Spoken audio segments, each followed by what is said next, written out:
I'm far less concerned whether you've had an awakening than you may be. It's a common side effect of talking in the way I talk, right? Talking about awakening and so forth, that people are going to get caught up in the idea of, have I had an awakening? Have I not? That event that happened, was that awakening? Am I awake now? Do I meet the criteria? And so forth. Now, I totally understand that it is an effect of me talking about it, right? Or anyone else talking about it, or reading about it, or any of it. One of the effects is your mind is going to get a hold of it, and it's going to say, have I had that happen? Have I not? How do I get closer to it? How do I wake up to it? How do I, whatever, right? Let go of what I need to let go of so that it reveals itself. That's normal that your mind's going to try to find a strategy, right? And it's also going to look for its own relationship in regard to whatever it is, right? Awakening in this case. Not that this doesn't happen with other things, right? Look into your experience, you'll see it. This is the nature of thought, right? It's relational. It's causal. It's seeking in nature. It's looking for something different, something other, something bigger, whatever. It's the nature of thought. But in regard to awakening, yes, it's going to start going, hey, did I have that shift? I'm not sure if I had that shift. What do I do if I haven't had the shift? Should I practice differently? What if I don't know if I had the shift, but it already happened and I'm going to spend the rest of my life not knowing? Oh my gosh, that would be bad, right? What I want to point out here is the vast majority of times I care a lot less about whether someone's had an awakening than they do. In fact, I don't really care, because what happens now, what the interaction, the exchange that happens in this moment, really doesn't have anything to do with anything outside of this moment. So it doesn't matter. In a sense, I could say the awakening is happening right now, all the time, always, always, always, now.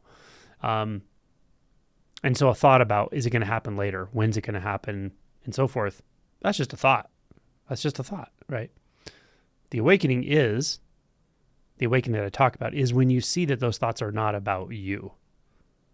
That, or a better way of saying it, those thoughts, that seeming apparatus that's just always trying to chew on a problem, or the problem of awakening, or the problem of when, or the problem of was it or wasn't it, that apparatus, and it feels personal a lot of times. It feels like you, like, I really want to know, I really need to know, or I really am confused.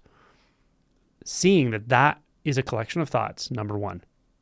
That's the first part. Seeing it's the thoughts, right? It's thoughts that come saying, I don't know. Do you don't know? Is it true that you don't know? Right? How are you gonna find out? Look and see. Is there something that all of those thoughts are pointing back to right now? Is there something that, like, those beliefs, thoughts, perceptions, assumptions, hesitations, frustrations, anticipations, assume they're all arrows pointing backwards, right? Because they say they're about you. It feels like they're your thoughts, your beliefs, your concerns, your frustrations. Follow the arrow back. Are they really pointing to something there? Or are they literally just thoughts? That's the key to this, right? See. That's all you're called to do. You're not called to get entangled in the thoughts and go, did I have an awakening? Didn't I have an awakening? Or even, am I going to have one right now? Don't get entangled in the thoughts. See them for what they are. They're thoughts. And then try to find, do those point back to something? Are those thoughts actually referencing something real, something abiding, something central, something you can find? Or are they just suggesting it? Look there. And if this stops your mind, good. Before it stops your mind, it may confuse your mind. You may find yourself thinking like, oh, this is confusing. I don't know what he's talking about, blah, blah, blah. That's fine. Do the same thing with those thoughts. Look back and see, do those thoughts refer back to something? And when you get past the confusion is just the mind going, I'm confused, let me find something to orient to. That's thoughts, right? Let me find thoughts to orient to. And I'm telling you, you don't need those. If you want to talk about awakening, let's talk about not referencing thoughts. So see that confusion is really just the mind trying to grasp onto something. Give it permission to not have to grasp. Or give it permission to grasp, but not need to find anything to grasp onto. Let the mind do what it's doing. Let it make bizarre thoughts. Let it make fearful thoughts, whatever. Right? Let that happen. And then usually once you allow that and you've seen that these are thoughts, the next step beyond confusion is the mind kind of stops. or just gets really quiet. When you look back to see if those thoughts are referring back to something, what happens? And you don't need a thought to answer that question. If another thought appears trying to answer the question, start again. Come back. See that there is nothing here in the way the mind wants something to be here.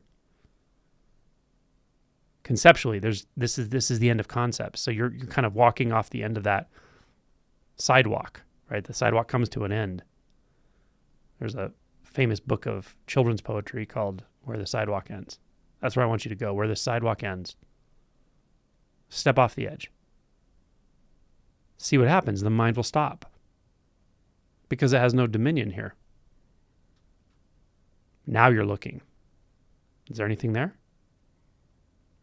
Is there a person there? A someone? Or is that someone just a collection of thoughts and has been the whole time? Now, your mind may start concluding, well, there's nothing here, right? Could get into a fear of like nihilism or something. That's another thought. What's here is not nothing. It's not something without thoughts. Without thoughts, it's neither of those, right? You're here. It's still here. There's this awake experience for sure. You just don't need thought to sustain it. You don't need thought to identify it. But you can use thought as an arrow pointing back to its own source, or at least pointing back to what the thought seems to be referring back to. Because it's saying, I have these concerns. I'm confused. I want to have an awakening. I'm not sure I had an awakening. Fine. Look back and see what's that I it's talking about. And when your mind goes quiet, stay there. Stay in the quietude.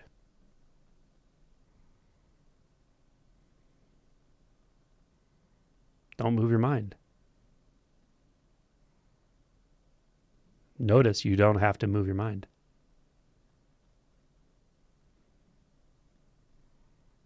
Notice you don't have to produce a thought. Notice you can be wide awake without defining your experience through thought. Notice everything is wide awake. And there's no need to even label things. Self and other, center. These are thoughts. Without those, just this. So clearly alive. So clearly awake. No need to confirm it with a thought. And no landing on a thought that says me, or I'm this, or I'm that, or I had this, or I had that, or I didn't have this, or I didn't have that. Right? We've cast those aside. We've moved beyond the thoughts. We've moved beyond the thoughts, then beyond the confusion. Then just this. Just stay here with me. Stay here with this. Stay here with your own awakeness.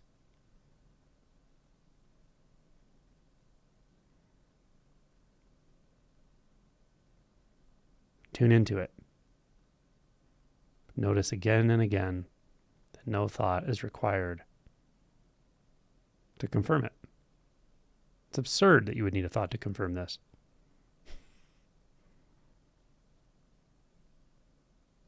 It's that clear. Always.